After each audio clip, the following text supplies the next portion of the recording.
نحمدہ و نصلی علی رسولہ الکریم۔ ناظرین کرام، بات چیت چل رہی ہے ہماری الفتوں کی، محبتوں کی، اس میں اضافے کی، کہ دل میں جب محبت کے جذبات ہوں تو وہ اس کے متقاضی ہیں کہ اس کا اظہار بھی کیا جائے۔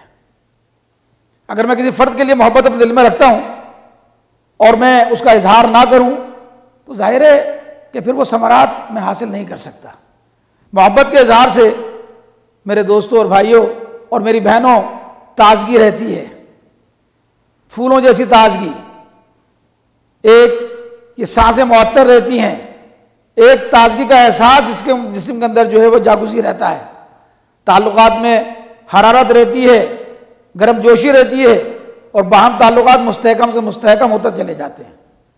جب کوئی اپنے بھائی سے، اپنی بہن سے محبت کا اظہار کرتا ہے تو دوسرے کے دل پر لامحالہ اس کا اثر ہوتا ہے، اس کے سینے میں پھر ویسے ہی جذبات اس کے لیے پروان چڑھنا شروع ہو جاتے ہیں۔ چنانچہ ضروری ہے کہ محبت کو مخفی نہ رکھا جائے۔ اگر کسی کو اپنے بیٹے سے محبت ہے، کسی کو اپنی بہن سے محبت ہے، کسی کو اپنے بھائی سے محبت ہے، کسی کو اپنے عزیز سے محبت ہے، کسی کو اپنے رشتہ دار سے محبت ہے، تو اس کا اظہار کیجیے تاکہ اس کے دل میں آپ کے لیے جذبات جو ہے وہ پروان چڑھے۔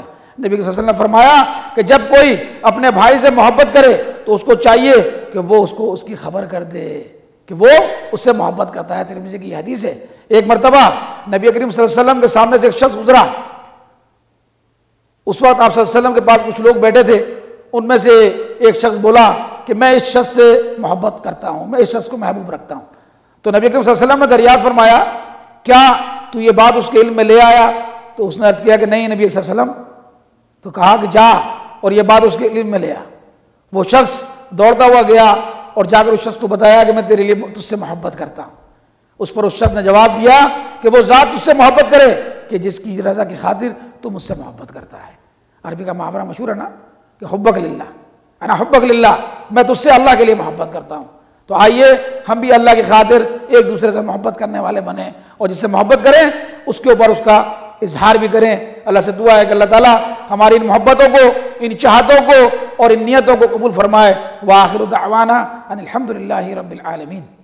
اللہم صلی علی سیدنا محمد وعلی آلہ وصحبہ وسلم۔ اللہم صلی علی سیدنا محمد وعلی آلہ وصحبہ وسلم۔